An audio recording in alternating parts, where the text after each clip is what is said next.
Hello दोस्तों, आज हम आए गैस टरबाइन के एक और क्वेश्चन के साथ में। और इस क्वेश्चन के बाद में आपके सारे कॉन्सेप्ट्स क्लियर हो जाएंगे, क्योंकि इससे पहले वाले क्वेश्चन में हमने सारी इफिशियंसी के बारे में बात कर लिया था और कैसे हम सारे पॉइंट्स के टेम्परेचर प्रेशर को हम कैलकुलेट करते हैं। अभी इस क्वेश्चन में नया क्या है? इस क्वेश्चन में नया है क्या इंटरकूलिंग भी दिया हुआ है और इंटरकूलिंग के साथ में टू स्टेज कंप्रेशन दिया हुआ है, इसलिए हमने इस क्वेश्चन को लिया हुआ है। और फिर इस क्वेश्चन के बाद में आपके पास में गैस टरबाइन रिलेटेड कोई भी नया कॉन्सेप्ट नहीं बचेगा। ठीक है, तो चलिए इस क्वेश्चन को सॉल्व करते हैं। इस क्वेश्चन को पहले समझते हैं। क्वेश्चन में दिया गया है टू स्टेज कंप्रेशन दिया हुआ है। ठीक है, टू स्टेज कंप्रेशन है प्लस इंटरकूलिंग भी हो रही है in two stage single stage turbine. हमारा टू स्टेज कंप्रेशन है बट सिंगल स्टेज टरबाइन है with regeneration is employed in open gas cycle turbine. ठीक है, हमारा गैस टरबाइन कैसा है? ओपन गैस साइकिल है। Air enters at 1 bar and 15 degree Celsius. Maximum pressure ratio is 5। Maximum pressure ratio कितना हो गया? 5 है हमारा। ठीक है, maximum temperature in cycle is 800 degree Celsius.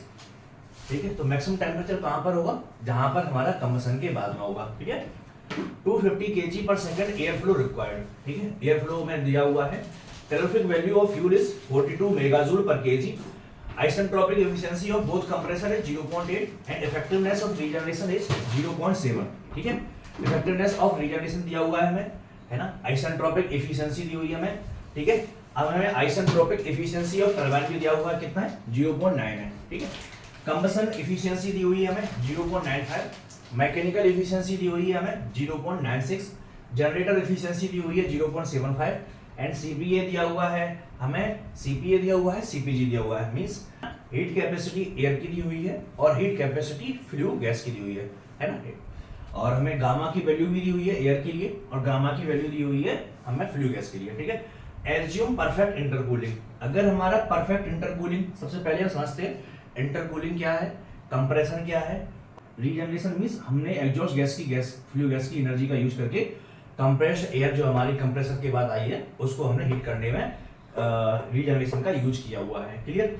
और हमारा नेक्स्ट क्या होता है? इंटरकूलिंग। इंटरकूलिंग क्या है? हमारा टू स्टेज जब भी कंप्रेसर होगा, टू स्टेज कंप्रेसर का मतलब क्या है? हमने प्रेशर को जो राइज किया हुआ है वो अगर हमें 1 से लेकर के 2 तक प्रेशर राइज करना है तो हमने सिंगल स्टेज में प्रेशर राइज नहीं किया हुआ है। हमने क्या किया हुआ है? 1 से 2 तक अगर हमें प्रेशर राइज करना है तो हमने बीच में इंटरकूलिंग की हुई है। मींस पहले हम इस प्रेशर तक ले गए, मीडियम प्रेशर तक जो हमारा 2 है। ठीक है, अब इस प्रेशर पे हमने क्या किया? इस प्रेशर पे हमने जो भी हमारी कंप्रेस्ड गैस है या कंप्रेस्ड एयर है इसको हमने कूल किया। कहाँ तक? जो हमारा इनिशियल टेम्परेचर T1 था। ठीक है, इस टेम्परेचर तक हमने सेम प्रेशर पे ठंडा किया इसको। फिर इसके बाद हमने इसको फिर क्या किया? फिर हमने फिर इसको कंप्रेस कर दिया। तो हमारा जो फाइनली प्रेशर जो आ रहा है T3 वो अभी यहाँ पे आ रहा था लेकिन वो अभी यहाँ पे आया। क्यों? अभी होगा कैसे? हमारा जो टेम्परेचर T3 था वो ज़्यादा आएगा लेकिन अभी टेम्परेचर T3 कैसा आएगा? बहुत ही ज़्यादा कम आएगा। तो इसलिए हम क्या करते हैं यहाँ पे इंटरकूलिंग। यहाँ पे हमने क्या किया हुआ है? इंटरकूलिंग। मींस इंटर स्टेज में कूलिंग करने को हम क्या बोल रहे हैं? इंटरकूलिंग। अगर परफेक्ट इंटरकूलिंग का मतलब क्या हुआ? परफेक्ट इंटरकूलिंग का मतलब हुआ जो हमारा इनलेट टेम्परेचर था, इनलेट टेम्परेचर मींस यहाँ का T1, हमने वहां तक कूल किया हुआ है कंप्रेस्ड एयर को। ठीक है, तो परफेक्ट इंटरकूलिंग हो गया, हमारा रीजनरेशन हो गया। बाकी कॉन्सेप्ट्स जब हमारे पास में आएंगे तब हम उनके बारे में बात करेंगे। क्लियर। सबसे पहले हम बात करते हैं परफेक्ट इंटरकूलिंग की दी हुई है। पहले हम एक बार डायग्राम बना लेते हैं, डायग्राम बनेगा कैसे। ठीक है, तो हमारा TS डायग्राम बनाएंगे। टेम्परेचर रहेगा हमारा, यहाँ पे एंट्रोपी रहेगा। क्लियर। तो हमारा PV डायग्राम, प्रेशर कौन सा है हमारा? प्रेशर यहाँ पे हमारा 1 है। 1 से हमने क्या किया है? यहाँ पे ले लेते हैं 1 से हमने 2 तक हमने इसको कंप्रेस किया। ठीक है, लेकिन हमारी क्या है? कुछ ना कुछ इसमें लॉस हो जाएगा, है ना। तो आइसेंट्रोपिक एफिशिएंसी दी हुई है, तो हमने 2 पे जाकर के हमने कुछ उसको क्या कर दिया? यहाँ पे 2 डैश हो जाएगा। ठीक है, फिर यहाँ पे हम 3 तक ले गए क्योंकि हमारी परफेक्ट इंटरकूलिंग है, हमने इसको कूल किया सेम प्रेशर पर। फिर हमने इसको फिर से कंप्रेस किया, कहाँ तक? 4 तक। लेकिन इसमें भी कुछ ना कुछ एफिशिएंसी लॉस हो जाएगा तो 4 डैश हो गया। ठीक है, फिर हमारा 4 डैश के बाद फिर यहाँ पे 5 हो गया। ठीक है, हमने इसको यहाँ तक कुछ हीट दी इसको फ्यूल से, तो हमारा कंबशन चैम्बर में हीट एनर्जी का एडिशन हुआ। फिर 5 से हमने क्या किया? हमारा सिंगल स्टेज टरबाइन है, ठीक है। सिंगल स्टेज टरबाइन है तो हमने यहाँ पे एक्सपांड किया 6 तक, बट हमारा टरबाइन भी क्या है, आइसेंट्रोपिक एफिशिएंसी दी हुई है, मींस कुछ ना कुछ लॉस हो रहा है, तो हमारा जो फाइनल पॉइंट होगा वो 6 डैश होगा, ठीक है। तो हमारा जो फाइनली जो बन गया वो इस टाइप से हमारा डायग्राम बनेगा। तो हम इसमें लिख देते हैं, जो हमारे एक्चुअल में 4 डैश हो जाएगा, ये 3 डैश 3 हो गया, ये 2 डैश हो गया, ये हमारा 1 हो गया,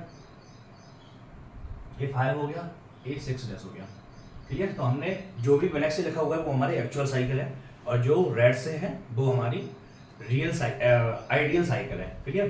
तो सबसे पहले हम क्या बोलते हैं, हमें क्या दिया हुआ है,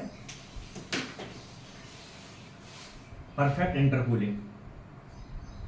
अगर हमारे पास में परफेक्ट इंटरकूलिंग होगी तो परफेक्ट इंटरकूलिंग की कंडीशन क्या बोलती है, जो बीच का इंटरमीडिएट प्रेशर रहेगा, क्योंकि हमारा मैक्सिमम प्रेशर कितना है, 5 बार ही हो सकता है ना, यहाँ पे बोला हुआ है ना मैक्सिमम प्रेशर रेशियो 5, तो P4/P1 बराबर में क्या हो जाएगा 5, तो P4 बराबर में क्या हो गया 5 बार, ठीक है।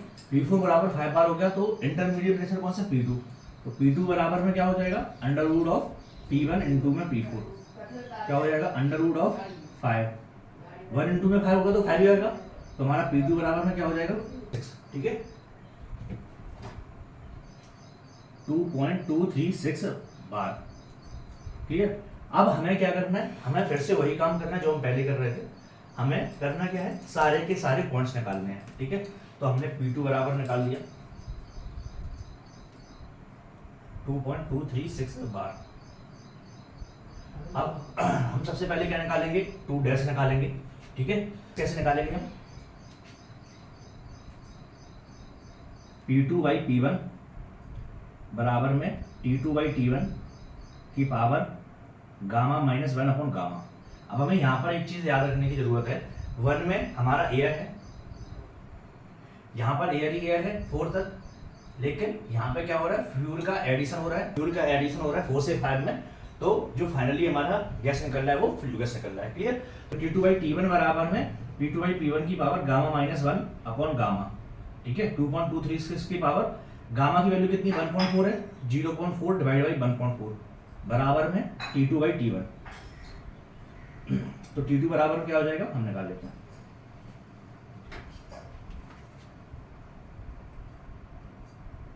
(0.4 डिवाइड बाई 1.4, ठीक है, इनटू में कितना है टेम्परेचर हमारा 115 डिग्री है, ठीक है। 15 डिग्री है तो कितना हो जाएगा, T1 बराबर में 273 प्लस 15, तो हमारा कितना हो जाएगा 288 केल्विन, ठीक है, इनटू में 288, तो आंसर आ गया हमारा 362.44 केल्विन, ठीक है। तो हमारे पास में अगर T2 आ गया तो हम T2 डैश भी निकाल देंगे। हमारा 1 और 2 प्रोसेस कैसा है, कंप्रेसर प्रोसेस है, तो आइसेंट्रोपिक एफिशिएंसी दी हुई है, आइसेंट्रोपिक एफिशिएंसी किसकी, आइसेंट्रोपिक एफिशिएंसी कंप्रेसर की, बराबर में क्या हो जाएगा हमारा T2 - T1 upon T2 dash minus T1, ये हो जाएगा। अब यहां पर हमें एफिशिएंसी दी हुई है, isentropic efficiency, both compressor isentropic efficiency of both compressor is 0.8, तो कितने हो जाएगा isentropic efficiency 0.8 equal to T2 - T1, T2 की वैल्यू कितनी है 362.4 minus 288 upon T2 dash minus T1 हो जाएगा। हमारे T2 डैश की वैल्यू निकाल लेते हैं, कितनी आ जाएगी -288 डिवाइड बाई 0.8 प्लस 288, आंसर आ गया 381.06 केल्विन, क्लियर। अब हमने क्या किया, यहाँ पर 3 पे हमने क्या किया, 3 पे हमने परफेक्ट इंटरकूलिंग किया, तो T3 बराबर में क्या हो जाएगा, T1 बराबर में T3 हो गया। तो हम इसी बेसिस पे हम क्या कैलकुलेट कर लेंगे, इसी बेसिस पे हम कैलकुलेट कर सकते हैं T4 ठीक है, तो हम T4 कैलकुलेट करते हैं।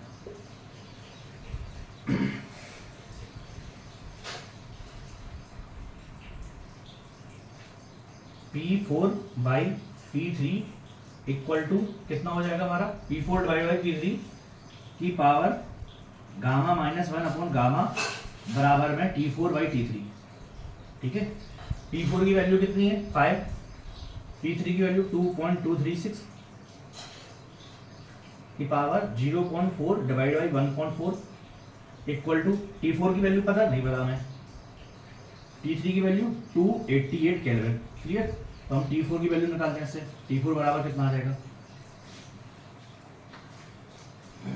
5 डिवाइड बाई 2.236 की पावर 0.4 डिवाइड बाई 1.4, आंसर आ गया 1.258 इंटू में 288, आंसर आ गया 362.45। T4 बराबर कितना आ गया 362.45। क्लियर, अब जब हमारे पास में T4 आ गया तो हमें क्या निकालना है, T4 डैश निकालना है। तो फिर से हम किस पे आएंगे, आइसेंट्रोपिक इफिशियंसी पर आएंगे। ठीक है, तो आइसेंट्रोपिक इफिशियंसी बराबर में क्या हो जाएगा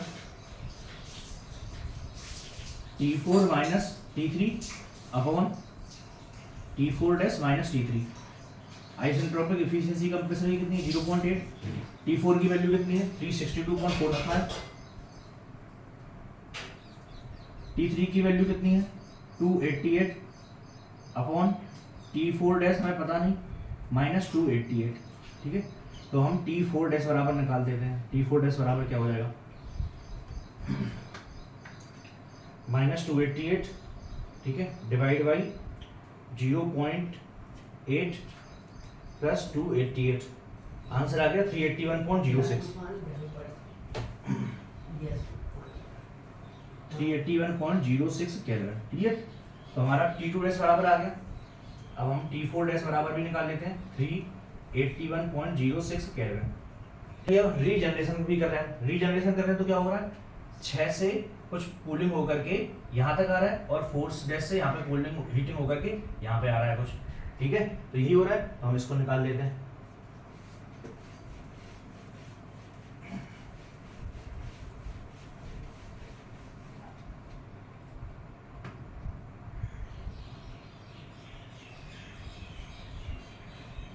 हमें क्या दिया हुआ T5 की टेम्परेचर दिया हुआ है, T5 बराबर में कितना मैक्सिमम टेम्परेचर कितना है 800 डिग्री सेल्सियस। तो हम 800 डिग्री सेल्सियस प्लस में 273 कर लेंगे तो कितना हो जाएगा 1073 केल्विन हो जाएगा। हमारे पास में T5 भी है, पता है T5 प्रेशर लॉस नहीं हो रहा है, हमने मान के चले, तो हम क्या लिख देंगे 5 और 6 के बीच में लगा देते हैं। फिर हम P5 upon P6 equal to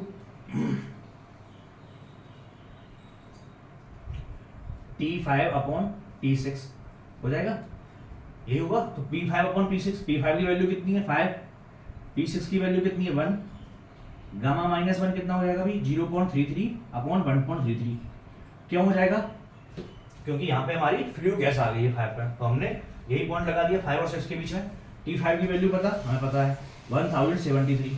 ठीक है, T6 की वैल्यू नहीं पता, T6 का T6 हो गया, तो T6 बराबर में आ जाएगा हमारा 5 की पावर 0.33 डिवाइड बाई 1.33, तो हमारा आंसर आ गया 1.490। ठीक है, अब इसको क्या करना है 1073 से डिवाइड करना है। ठीक है,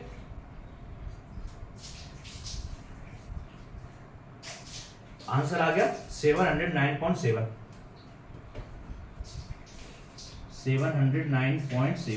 केल्विन। ये हमारा क्या आ गया T6 बराबर में आ गया। लेकिन हमने क्या बोल के रखा हुआ है, हमने बोल के रखा हुआ है बोथ कंप्रेसर, तो हमने दे दिया, इसका यूज हो गया हमारा। क्लियर, जिसका यूज हो जाए उसका हमें टिक लगा देना, जिससे कि हमें फाइनल कर सके। यहाँ पे क्या है टरबाइन है, तो टरबाइन की आइसेंट्रोपिक एफिशिएंसी दी हुई है, हाँ दी हुई है। टरबाइन की आइसेंट्रोपिक एफिशिएंसी कितनी है 0.9 है, इसका भी यूज कर लेते हैं। तो isentropic efficiency of turbine equal to क्या हो जाएगा, टरबाइन की एफिशिएंसी बराबर क्या हो जाएगा T5 minus T6 dash upon T5 minus T6। ठीक है, ये हो जाएगा। आइसेंट्रोपिक एफिशिएंसी टरबाइन की कितनी है 0.9, तो हम इससे कैलकुलेट कर लेंगे 0.9 इक्वल टू T5 की वैल्यू कितनी है 1073, तो हमने 1073 कर दिया, माइनस T6 डैश है, T6 डैश कर दिया, अपॉन T5 की वैल्यू कितनी है 1073, माइनस T6 की वैल्यू कितनी है, T6 की वैल्यू हमने कैलकुलेट कर दी है 790.7, तो हम T6 डैश की वैल्यू निकाल देंगे, तो T6 डैश की वैल्यू निकाल देते हैं आप।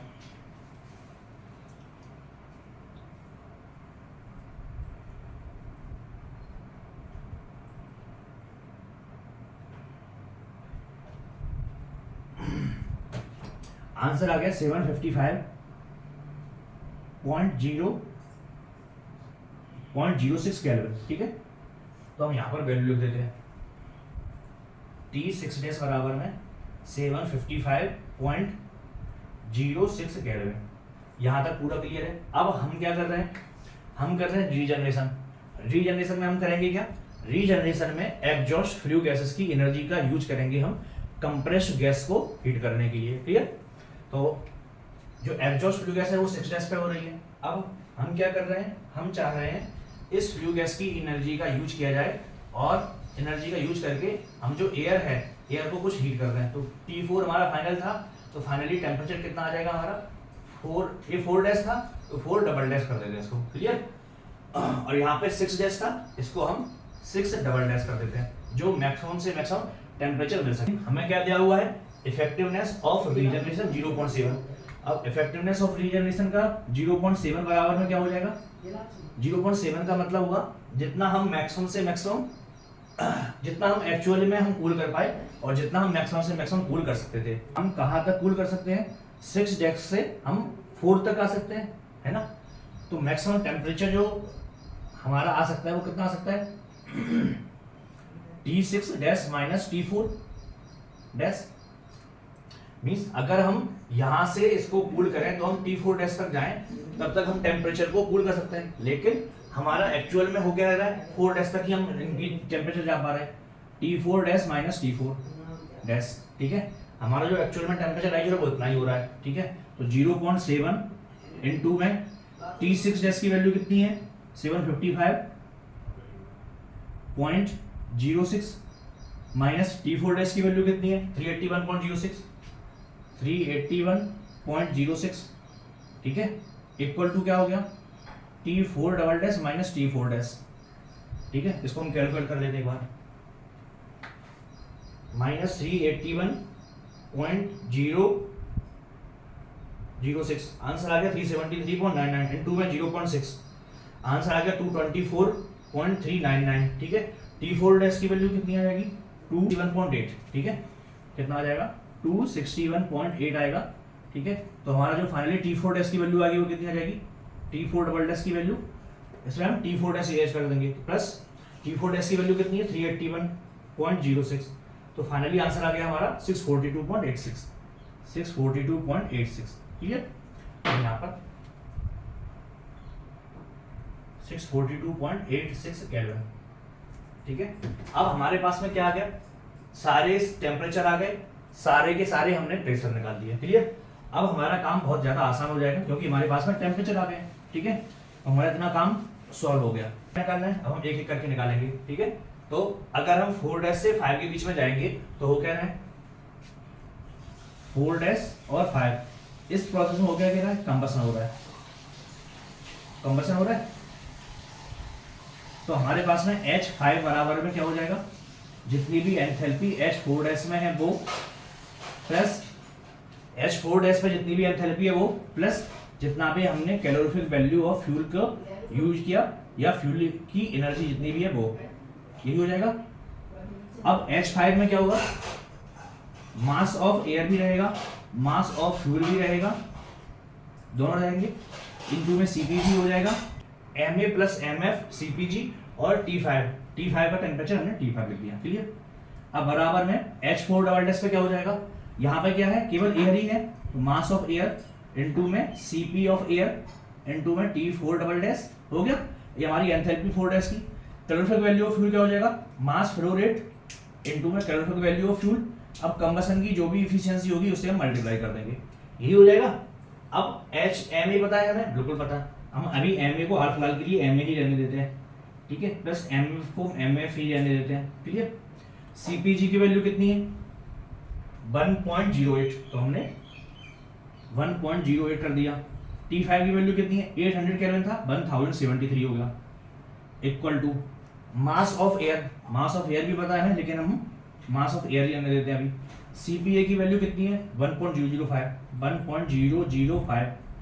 T4 डबल डैश की वैल्यू कितनी है, T4 डबल डैश मींस जो हमारा फाइनली T4 डबल डैश है 642.86, क्लियर। प्लस एमएफ का हम एमएफ ही रहने देते हैं। कैलोरीफिक वैल्यू ऑफ फ्यूल कितनी है, कैलोरीफिक वैल्यू ऑफ फ्यूल कितनी दी हुई है मैं, calorific value of fuel 42 megajoule per KG, तो 42 मेगाजूल। अभी यहाँ पे क्या है किलो जूल में है, ये भी किलो जूल में है, तो इसको हम क्या कर लेंगे 10 टू पावर 3 से मल्टीप्लाई कर देंगे। अभी ये भी किस में हो गया किलो जूल में हो गया। इनटू में एफिशिएंसी, कंबसन एफिशिएंसी दी हुई है मैं, बिल्कुल दी हुई है। कंबसन एफिशिएंसी इज 0.95, तो हमें यहाँ पे 0.95 से मल्टीप्लाई करना पड़ेगा, क्लियर। अब हम मास ऑफ एयर को एक तरफ से लेते हैं, मास ऑफ फ्यूल को एक तरफ ले लेते हैं, तो क्या हो जाएगा मास ऑफ एयर यहाँ पे आ जाएगा इनटू में 1.08 इनटू में 1073। अब इस तरफ आएगा तो माइनस 1.005 इनटू में 642.86 इक्वल टू में क्या हो जाएगा इस तरफ एम एफ बचा और क्या बचा 42,000 इनटू में 0.95 माइनस में क्या आ जाएगा इस तरफ का आ जाएगा एम एफ आ जाएगा 1.08 इनटू में 1073 हो जाएगा। अब इसको कैलकुलेट कर लेते हैं। मास ऑफ एयर बराबर कितना है 250 kg पर सेकंड, यही है, ये भी हमारा kg पर सेकंड में आएगा, तो हम इसको कैलकुलेट करते हैं। सबसे पहले 1.08 इंटू 1073 माइनस 1.005 इंटू 642.86, तो हमारा आंसर आ गया 512.67657। इसका वैल्यू आ गया। मास ऑफ एयर कितना 250 इंटू में 250, तो फाइनली आंसर आ गया 128,191.425 equal to mass of fuel तो हमें पता नहीं है, तो मास ऑफ फ्यूल रेट हमने ऐसे लिख दिया। इसको हम कैलकुलेट कर लेते हैं, कितना आ जाएगा हमारा 42,000 इंटू 0.95 माइनस 1.08 इंटू 1073, आंसर आ गया 38,741, 38,741.16, क्लियर। अगर हम इसको डिवाइड कर देंगे इससे तो mass fuel rate fuel flow rate आ जाएगा, तो हम फ्यूल फ्लो रेट निकाल देते हैं।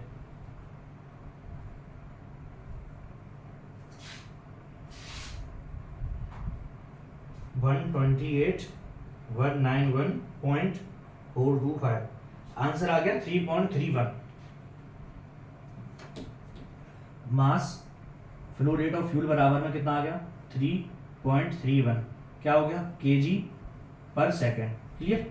तो हमें एयर फ्यूल रेशियो निकालना है, तो हम एयर फ्यूल रेशियो निकाल पाएंगे।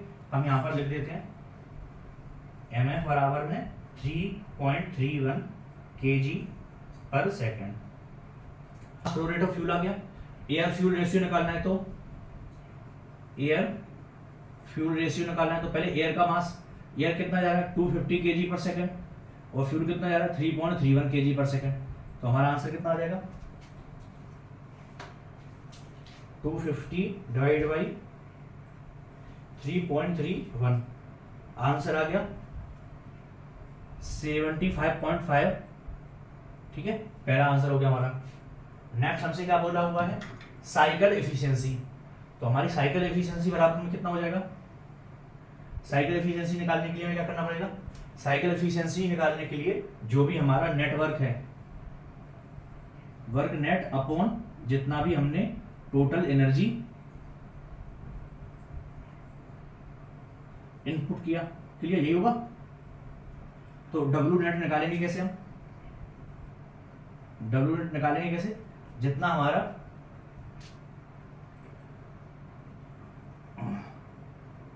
5 और 6 डेज के बीच में वर्क हुआ, माइनस जो वर्क हमने कंप्रेसर में किया। अब कंप्रेसर हमारे कौन से दो हैं, एक तो कंप्रेसर 1 से 2 डेज है माइनस, और एक और कंप्रेसर कौन सा है हमारा 3 डेज टू 4 डेज। ठीक है, तो जो भी हमारा वर्क हो रहा है, टरबाइन ने जितना वर्क किया वो, ठीक है, माइनस कंप्रेसर का वर्क माइनस कंप्रेसर का वर्क, क्योंकि हमारे पास में दो कंप्रेसर है ना, तो हमने दोनों कंप्रेसर का वर्क को हमने रिड्यूस करना है। ठीक है, तो हम सबसे पहले वर्क नेट कैलकुलेट करते हैं। तो टरबाइन का वर्क कितना हो जाएगा हमारा, टरबाइन का वर्क निकाल लेते हैं। W ऑफ टरबाइन बराबर में कितना हो जाएगा, H5 माइनस H6 डैश, ये हो जाएगा। अब हमें क्या दी हुई है, मैकेनिकल इफिशियंसी दी हुई है और जनरेटर इफिशियंसी दी हुई है। क्लियर, और कुछ दिया हुआ है नहीं दिया हुआ है, तो हम अभी इतना ही वर्क टरबाइन का वर्क निकालने के लिए H5 माइनस H6 डैश निकालना पड़ेगा।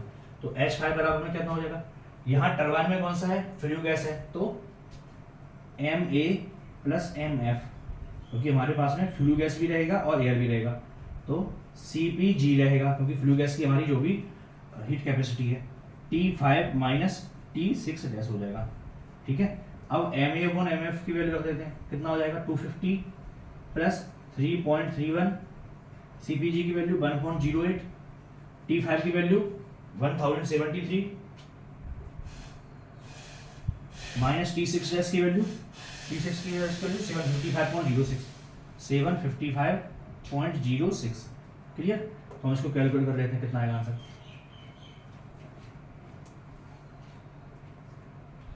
250 प्लस 3.31,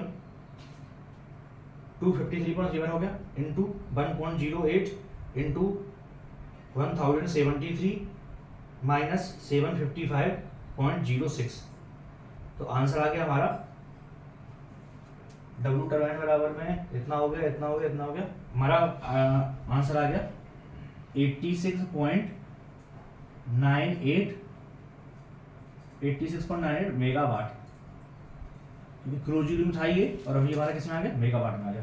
तो W टरबाइन हमारे पास में आ गया। अब हम क्या निकालेंगे, कंप्रेसर का वर्क निकालना है। तो हमारे पास में कितने कंप्रेसर है, टोटल 2 कंप्रेसर है। ठीक है, इसको हम इतना हटा देते हैं, W टरबाइन हो गया। तो वर्क ऑफ कंप्रेसर 1 कितना हो जाएगा हमारा, यहां पे क्या है, एयर ही एयर है, तो मास of air Cp of air T2 dash minus T1 dash plus mass of air Cp of air और T3 dash T4 dash minus T3, यही हो जाएगा। अब हम क्या देख रहे हैं, T3 और T1 दोनों का टेम्परेचर सेम है ना, T1 है, T3 और T1 का टेम्परेचर सेम है, और T2 डैश और T4 डैश का टेम्परेचर सेम है, तो हम इसको डबल कर देते हैं। तो वर्क ऑफ कंप्रेसर कितना हो जाएगा, 2 times of mass of air Cp of air T2 dash minus T1, तो उसको कैलकुलेट करेंगे, आंसर कितना आ जाएगा,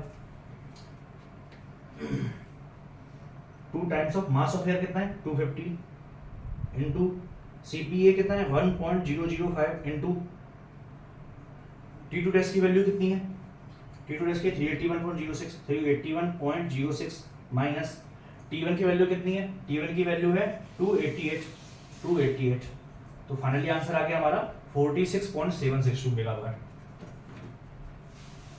46.762 मेगावाट। क्लियर, अब हमें यहाँ पर एक चीज समझना है, जो हमने एंथैल्पी का ड्रॉप किया टरबाइन के लिए, जो एंथैल्पी ड्रॉप हुआ डेल H, वो हमारा क्या है, टोटल टरबाइन का वर्क हो गया, लेकिन एक्चुअल में जितना भी एंथैल्पी ड्रॉप हुआ वो फाइनली शाफ्ट के पास में जा रहा है क्या, वो फाइनली शाफ्ट के पास में नहीं जा रहा है, तो टोटल एनर्जी जो ट्रांसफर हो रही है शाफ्ट को, वो कितनी हो रही है, 86.98 इनटू में जो भी मैकेनिकल एफिशिएंसी कितनी है हमारी 0.96, ठीक है, इनटू में 0.96।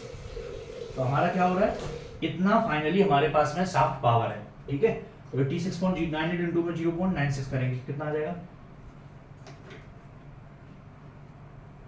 86.98 इंटू 0.96, तो फाइनली आ गया हमारा 83.5008 83.5008 मेगावाट। क्लियर, ये हमारा टोटल टरबाइन का वर्क हो गया जो हमारा शाफ्ट के पास में। और ये हमारा क्या है, हमने एंथैल्पी ड्रॉप कर करके हमने कैलकुलेट किया, तो हमारा 46.762 मेगावाट में पावर देना पड़ेगा कंप्रेसर को, ठीक है। अब तो फाइनली हम क्या कैलकुलेट करें, डब्ल्यू नेट है ना और हीट गिवन, ठीक है। तो हम डब्ल्यू नेट और हीट गिवन कैलकुलेट कर लेते हैं। तो डब्ल्यू नेट बराबर क्या हो जाएगा, डब्ल्यू नेट बराबर में जो भी हमारा टरबाइन का वर्क है वो माइनस डब्ल्यू ऑफ कंप्रेसर का वर्क,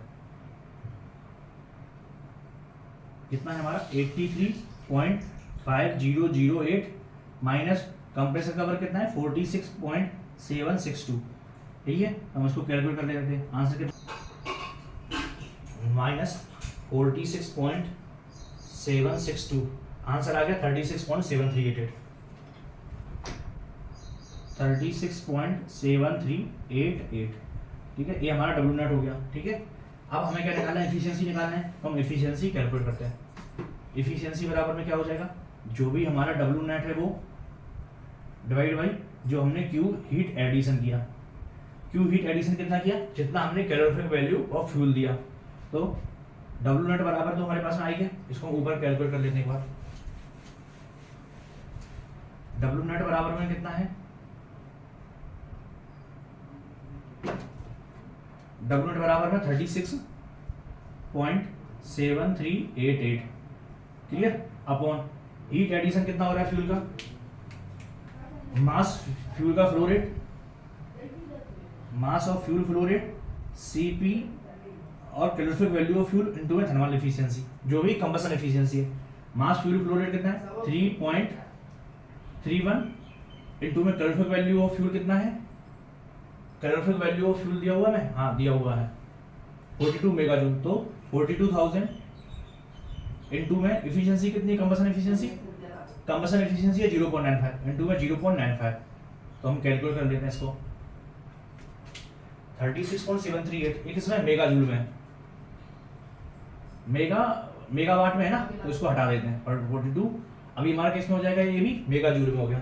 तो 36.738 divided by 3.31 divided by 42 divide by 0.95, answer आ गया हमारा 27.81%, क्लियर। तो हमारा क्या आ गया, साइकिल एफिशिएंसी आ गया। अब power supplied by plant, gas turbine plant के द्वारा पावर कितनी सप्लाई की जा रही है, पावर सप्लाई की जा रही है 36.7388, ये तो हमारी सॉफ्ट पावर हो गई है, ठीक है, सॉफ्ट पावर हो गई है। फाइनली जो पावर सप्लाई की जाएगी, पावर सप्लाई बराबर में कितना हो जाएगा 36.7388 इनटू हमारा क्या है अल्टरनेटर का एफिशिएंसी आ जाएगा, या जनरेटर एफिशिएंसी कितना है 0.75, तो हमने 0.75 कर दिया, ठीक है। तो हम इसको कैलकुलेट कर लेते हैं, कितना आ जाएगा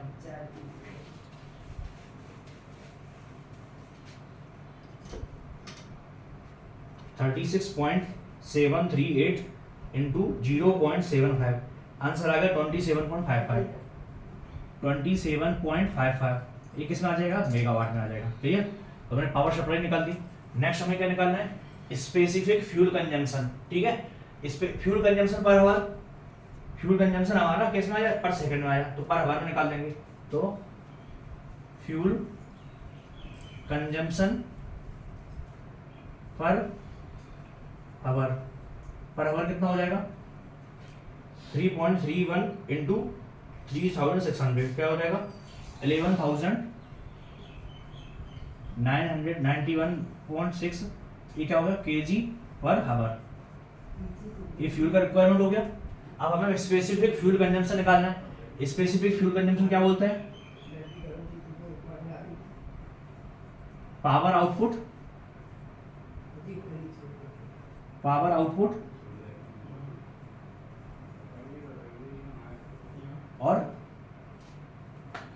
स्पेसिफिक फ्यूल कंजम्पशन होता है हमारा जो भी फ्यूल कंजम्पशन है वो fuel consumption divided by power output.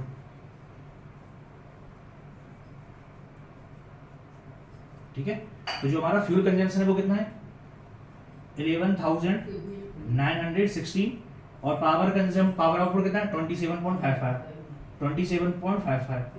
अब ये किस में है मेगावाट में, तो उसमें 10⁻³ से मल्टीप्लाई कर देंगे तो हमारा किस में हो जाएगा किलोवाट में हो जाएगा। मेगावाट है किलोवाट में हो गया तो हम इसको डिवाइड करके आंसर निकाल लेते हैं। कितना आएगा हमारा डिवाइड बाई 27,550 आंसर आ गया 0.432 क्या आ जाएगा kg पर किलोवाट आवर। ठीक है, ये हमारा क्या आ गया स्पेसिफिक फ्यूल कंजम्पशन आ गया। क्लियर? तो हमने इस क्वेश्चन में जितने भी हमें क्वेश्चन पूछे गए हैं वो हमने सारे कैलकुलेट कर लिए। अगर आपको वीडियो बहुत अच्छे समझ में आया तो वीडियो को लाइक जरूर कीजिए और चैनल को सब्सक्राइब कीजिए।